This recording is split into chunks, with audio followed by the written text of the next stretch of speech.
የአካባቢያችን የጂኦፖለቲካ የኃይል አሰላለፍ እንዲህ ትርምስምስ ወጥቶ ያቅም። ወትሮ የእስራኤል ደጋፊ ናት፣ የአረብ ኢምፔሪያሊዝም የመስፋፋት እንቅፋት ናት ብለው የሚያስቧትን ኢትዮጵያ በበርካታ የአረብ ሀገራት በውጭ ዲፕሎማሲያቸው ድጋፍ እየቸሯት ነው። ግብፅ የአረብ ሀገራትን በማሰባሰብ የአረብ ሊግን ፈጥራ ኤርትራን መገንጠልና ሀገር ማድረግ እውን እንዲሆን ስትሰራ ሰንብታለች። የአረብ ሊግ የካይሮ የውጭ ግንኙነት አካል ሆኖ ሲሰራ ቆይቷል። ሳውዲ አረቢያ የግብፅን በአረቡ ዓለም ያላትን ተሰሚነት በራሷ ለመተካት ስትል የገልፍ ሀገራት ካውንስል ጂሲሲን እውን አድርጋለች። ጂሲሲ ልክ እንደ አረብ ሊግ በሳውዲ ጥላነት የሚመራ የሳውዲ የውጭ ግንኙነት ማስፈጸሚያ ህብረት ነው። ግብፅን እየተቀናቀኑ የመጡ የአረብ ሀገራቱ አሁን ደግሞ ከወትሮ በተለየ በህዳሴ ግድብ ከኢትዮጵያ ጋር ተሰልፏል። ይህ ብቻ አይደለም። ኢትዮጵያ በቀይ ባህር ላላ ፕሮጀክት ሀገራቱ ከኢትዮጵያ ጎን መሰለፋቸውን በማሳየት ላይ ይገኛሉ። የመካከለኛው ምስራቅ አገራት አሁን ባለው የዓለም የኃይል አሰላለፍ ከኢትዮጵያ ጋር መስራት በእጅጉ አዋጪ መሆኑን ተመልክተውታል። በመሆኑም ከግብፅ ይልቅ ከኢትዮጵያ ጎን የተሰለፉበት ሚስጥር እንደየሀገራቱ የውጭ ፖሊሲ የተለያየ ቢሆንም በአፍሪካ ቀንድ ላላቸው ሀሳብ ከኤርትራም ከግብፅም ኢትዮጵያ የተሻለ ተመራጭ ሆና ተገኝታለች። የኳታሩ ኤሚር ሼክ ሐሚድ አልታኒ በህዳሴው ግድብ ምርቃት ጠቅላይ ሚኒስትሩን እንኳን ደስ አሎት ብለዋል። አልጄዝራ ጋዜጠኞች የህዳሴው ግድብ ለቀጠናው ሰላምና ብልጽግና የሚኖረውን ፋይዳ እየተናገሩ ናቸው። የቱርክ አናዶሉ ቲአርቲ ሚዲያዎች በተመሳሳይ የግድቡን ጠቀሜታ ኢትዮጵያ በቀጠናው ያላትን ወሳኝነት አጉልተው እያሳዩ ናቸው። ኤሚራቲዎች ለኢትዮጵያ የቤተሰብ ያክል ቅርርብን ፈጥሯል እየተባሉ ነው። ከግድቡ ባለፈ ኢትዮጵያ ወደ ቀይ ባህር ለምታደርገው ጉዞ የኤሚራቲዎቹ ድጋፍ ከፍተኛ ነው። ሳውዲ ከኤሚራቲዎች ጋር በቅርቡ በገባችው መኳረፍ እምብዛም ብትሆንም በቀጠናው ኢትዮጵያን ከኤርትራና ከግብፅ የማስታረቅ ግብ አላትም። ጤና ይስጥልኝ። ይህ ሆርን ቪው ነው። በተከታይነት አረቦቹና የመካከለኛው ምስራቅ አገራት ከወደብ እስከ ቀይ ባህር አጀንዳ ድረስ ከኢትዮጵያ ጎን ለምንና እንዴት ተሰለፉ የሚለውን እየዳሰስን አብረናችሁን ቆያለን። አብራችሁን ቆዩ። ብዙዎች ወደውታል፣ ብዙዎች ይፈልጉታል፣ የብዙዎች የመጀመሪያ ምርጫ ሆኗል። የስኬታማ ሰዎች የዘመነ ሕይወትን ለሚሹና በልዩነት ለመኖር የሚፈልጉ ሰዎች የሚመርጡት ልዩ ስፍራ ነው። ታላቅ የህንፃ ጥበብ፣ ዘመን ተሻጋሪ ጥራት፣ በአይነቱ ልዩ የሆነ የኑሮ ዘይቤ፣ ብዙዎች ሲመኙት የነበረ ህይወት ከምኞት ባሻገር እውን ሆነ። በኢትዮጵያ ለመጀመሪያ ጊዜ ዓለም አቀፍ ስታንዳርድ ያለው ትክክለኛ ለክሽርስ ላይፍ ስታይል የሚያገኙበት ግዙፍ የመኖሪያ መንደር እዚሁ መዲናችን አዲስ አበባ ከወዳጅነት ፓርክ አጠገብ ከሼራተን ሆቴል ፊት ለፊት በአሚባራ ፕሮፐርቲስ የተገነባ ነው። ለሽያጭ አወጣናቸው ከባለ አንድ መኝታ እስከ ባለ 4 መኝታ እንደዚሁም ለክሽሪየስ ፔንት ሃውሶች ሲሆኑ በዓሉን በማስመልከት ለጥቂት ቀናት የሚቆይ ከ1 ሚሊዮን እስከ 7.4 ሚሊዮን ብር የሚደርስ ቅናሽ ማዘጋጀታችንን ስንገልጽ በደስታ ነው። ሳያመልጡ ፈጥነው ይመዝገቡ፣ ይጠቀሙበት፣ ይገባውታል። ለበለጠ መረጃ በ0922 82 36 71 ደውሉ። አሚባራ ፕሮፐርቲስ።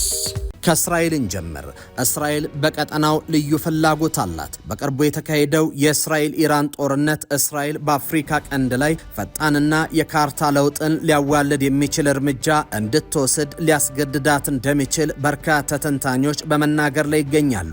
በተለይም በቀጠናው በሚፈጠሩ ሁነቶች ምክንያት እስራኤል የየመን ሁቲ ታጣቂዎች ከሚሰነዝሩ ጥቃት ራሷን ለመጠበቅና በዚህ ስትራቴጂ አካባቢ ያላትን ህልውና ለማጠናከር ለራሷ የቀይ ባህር መውጫ ለማግኘት የኢትዮጵያን የቀይ ባህር ወደብ የማግኘት ፍላጎት እውን እንዲሆን መሬት ላይ እንዲወርድ ከፍተኛ ፍላጎት አላት። ስለሆነም እስራኤል ለኢትዮጵያ የባህር ላይ ፍላጎትና እንቅስቃሴ ላይ በግልጽም ሆነ በተዘዋዋሪ መንገዶችን በመደገፍ በቀይ ባህር ባለቤት ለመሆን ለሚደረገው ጉዞ የእስራኤል ኢትዮጵያ የጸጥታ ትብብር አይቀሬ ያደርጓል። በተጨማሪም እስራኤል የቀይ ባህር ወደብ የሆነውን ኤላትን ለማልማት ከኤላት እስከ ሜዲትራኒያ ድረስ የባቡር መስመር በመገንባት የሱዌዝ ካናል አማራጭ መፍጠር ላይ ትኩረት ባደረገው ፕሮጀክቷና ቀይ ባህርን ለመጠጥና እንዲሁም እየጎደለ ያለውን የሙት ባህርን በቀይ ባህር ውሃ ለመሙላት በምታደርገው ጥረት የኢትዮጵያን አጋርነት ትፈልጋለች። ኢሳያስ አፈወርቂ ካቢኔያቸውን ሰብስበው የማያውቁትን ወዲ አፎመን ከኢራንና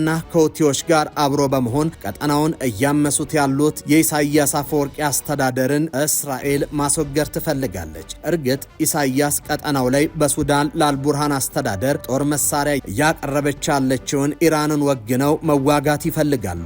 ነገር ግን መሬት ላይ ያሉ እውነታዎች ያንን የሚፈቅዱ አይደሉም። እናም እስራኤል በዓመት ወደ 1 ትሪሊዮን የሚጠጋ ንግድ የሚከናወንበትን 80 በመቶ የአረብ ነዳጅ የሚቀላጠፍበት ቀጠና የእስራኤል የቀይ ባህር ብቸኛ መውጫና መግቢያ የሆነውን የአቃባ የባህሮች መጥና የኤላት ወደብ ላይ አደጋ የጣሉትን ኢሳያስ አፈወርቂን ማየት አትፈልግም። የእስራኤሉ ጠቅላይ ሚኒስትር ቤንያሚን ኔታንያሁ ኢትዮጵያ የቀይ ባህር ቀጠና ላይ የሚገኘውን የባህር ዳርቻዎችን ብትቆጣጠር የእስራኤልም የኢትዮጵያን ደህንነት ይጠበቃል ብለው በጽኑ ያምናሉ። ይህን ተከትሎ የኢትዮጵያ የባህር በር ጥያቄ እስራኤል የምትደግፈው ሲሆን የኢሳያስ አፈወርቂን ከቀጠናው መባረርም የምትደግፈው ጉዳይ መሆኑ ታውቋል። ወደ ኤምሬቶች እንሻገር። ከ120 ሚሊዮን በላይ ህዝብ ያላት ኢትዮጵያ ለኤምሬቶች ምቹ ኢንቨስትመንት አማራጭ ናት። የአፍሪካ የውሃጋን የምትባለው ኢትዮጵያ በሚታረስ መሬት እጦት ለሚሰቃዩ ኤምሬቶች የዳቦ ቅርጫት ተደርጋ ትወሰዳለች። አቡዳቢዎች በዋቢ ሸበሌም በገናሌም በባሮም በአባይም ስንዴም ሩዝም ማልማት ይፈልጋሉ። ግብጽ ደግሞ የገልፎቹ ሎላቴ የሆኑትን ሳውዲና ዩኤኢ በዓለም የዲፕሎማሲ መድረክ ላይ ከጎኗ ለማሰለፍ በቶሽካ ፕሮጀክት አላፍ ጆንያ ሰብል የሚታፈስበትን መሬት 1 ጆንያ በማይሞላ ገንዘብ በሊዝ ሰጥታለች። ይሁንና ኤምራቲዎች በሰው ሰራሽ ዝናብ ከማዘነብ እስከ ሰፋፊ የመስኖ ልማቶች የሚከናወንባቸውን መሬቶች ለማግኘት ከግብጽ ይልቅ ኢትዮጵያን የመረጡ ይመስላል። ሌላኛው የዲፕሎማሲ ጉዳይ ነው። አዲስ አበባ የአፍሪካ ህብረት መቀመጫ ናት። በዓለም 4ኛዋ የዲፕሎማሲ መንደር ናት። በዓመት 2 ጊዜ ከሚካሄዱት የአገሪቱ መሪዎች ስብሰባ አንደኛው አዲስ አበባ ላይ ይከናወናል።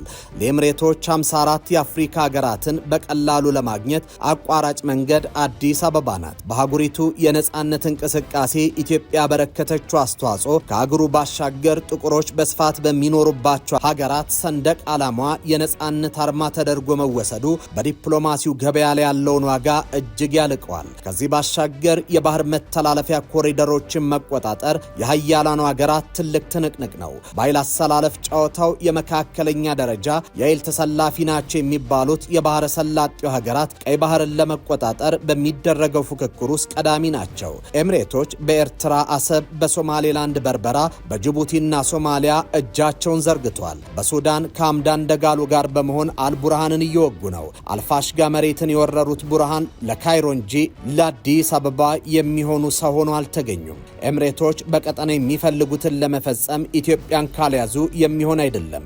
የአቡዳቢው መሪ ቢን ዛይድ ከሳውዲ በላይ አካባቢውን ለመቆጣጠር ታጥቀው ተነስተዋል። ሳውዲና ሀገራቸው በየመን ጦርነት እንደመጠመዳቸው የአፍሪካ ቀንድን ካልተቆጣጠሩ ፍትጊያውን ከባድ ያደርግባቸዋል። ትንሿ ስፓርታን ለመመስረት እየሰሩ ነው የሚባልላቸው ሰው ከሌሎች አምባገነን የአረብ መሪዎች በተለየ ጓደኛ መያዝ ላይ ትኩረት አድርጓል። ኤምሬቶች ከሪያድም ከዶሃም የተሻለ ጥቅም ለኢትዮጵያ መስጠት እንደሚችሉ በርካታ የፖለቲካ ተንታኞች ያምናሉ። እንደ በርካታ የአረብ ሀገራት ኢትዮጵያን መበታተን ከሚል አፍራሽ የፖለቲካ ስሌት በተቃራኒ መሰለፋቸው የተሻለ ያደርጋቸዋል። ኢትዮጵያ ለኤምራቲዎቹ መሬት፣ ውሃ፣ አፍሪካንም አፍሪካ ቀንድ ላይም ትርጉም ባለው መልኩ መጫወት የሚያስችል ዲፕሎማሲ መስጠት ትችላለች።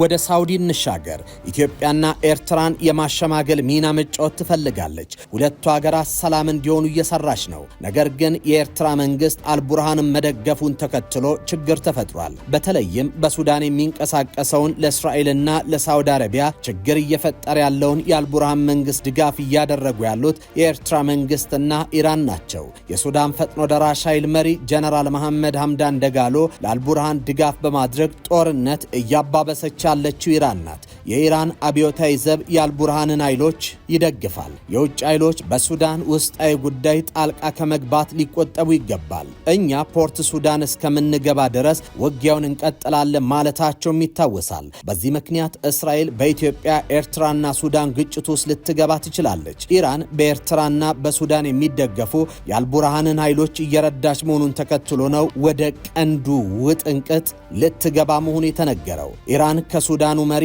አልቡርሃን ጋር በመቆሟ ሰውየው ለህልውናዬ አደገኛ ነው እንድትል አድርጓታል። አሁን ባለው የሱዳን እርስ በርስ ጦርነት ጦርነት እስራኤል የቀንዱ ፖለቲካን ከተቀላቀለች ኢራን፣ ግብፅና ኤርትራ በአንድ ወገን፣ ዩናይትድ አረብ ኤምሬትስ፣ የሱዳን መንግስት ተቃዋሚው ሐምዳን ደጋሎ፣ ካሊፋ አፍጣር፣ ቻድና ኢትዮጵያ በአንድነት ይቆማሉ።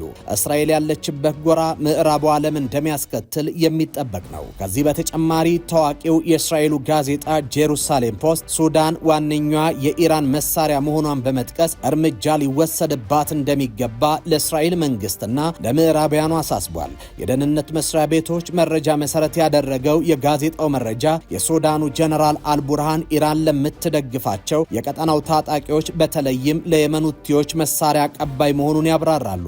እስራኤል የምትጠቃው ሱዳን ውስጥ በሚገጣጠሙ ድሮኖች እንደሆኑ በማከልም የአልቡርሃን ቡድን የኢራን መሳሪያ ሆኖ እያገለገለ በመሆኑ እርምጃ ሊወሰድበት እንደሚገባም ያሳስባሉ። ወደ ቱርክና ኳታር ስንሻገር ሁለቱ ሀገራት ከግብፅ ጋር ጸብ ናቸው። ከአልሲሲ ይልቅ ሟቹን ፕሬዝደንት ሙርሲን ይደግፋሉ። የሙስሊም ወንድማማቾች ሪዮትና ከግብፅ የቀጠናውን የበላይነት ለመናጠቅ ሲሉ ከኢትዮጵያ ጎን ተሰልፏል። የኳታሩ አሚር አልታኒ የህዳሴውን ግድብ የእንኳን ደስ አላችሁ መልእክት ኢትዮጵያ አሰብን ስትይዝ ከቴል አቪቭ፣ ሪያድና አንካራ መሰማቱን እውን ሊያደርገው ይችላል ተብሎ ተጠብቋል። ብዙዎች ወደውታል፣ ብዙዎች ይፈልጉታል፣ የብዙዎች የመጀመሪያ ምርጫ ሆኗል። የስኬታማ ሰዎች የዘመን ህይወትን ለሚሹና በልዩነት ለመኖር የሚፈልጉ ሰዎች የሚመርጡት ልዩ ስፍራ ነው። ታላቅ የህንፃ ጥበብ፣ ዘመን ተሻጋሪ ጥራት፣ በአይነቱ ልዩ የሆነ የኑሮ ዘይቤ፣ ብዙዎች ሲመኙት የነበረ ህይወት ከምኞት ባሻገር እውን ሆነ። በኢትዮጵያ ለመጀመሪያ ጊዜ ዓለም አቀፍ ስታንዳርድ ያለው ትክክለኛ ለክሽርስ ላይፍ ስታይል የሚያገኙበት ግዙፍ የመኖሪያ መንደር እዚሁ መዲናችን አዲስ አበባ ከወዳጅነት ፓርክ አጠገብ ከሼራተን ሆቴል ፊት ለፊት በአሚባራ ፕሮፐርቲስ የተገነባ ነው። ለሽያጭ አወጣናቸው ከባለ አንድ መኝታ እስከ ባለ 4 መኝታ እንደዚሁም ለክሽሪየስ ፔንት ሃውሶች ሲሆኑ በዓሉን በማስመልከት ለጥቂት ቀናት የሚቆይ ከ1 ሚሊዮን እስከ 7.4 ሚሊዮን ብር የሚደርስ ቅናሽ ማዘጋጀታችንን ስንገልጽ በደስታ ነው። ሳያመልጡ ፈጥነው ይመዝገቡ፣ ይጠቀሙበት፣ ይገባውታል።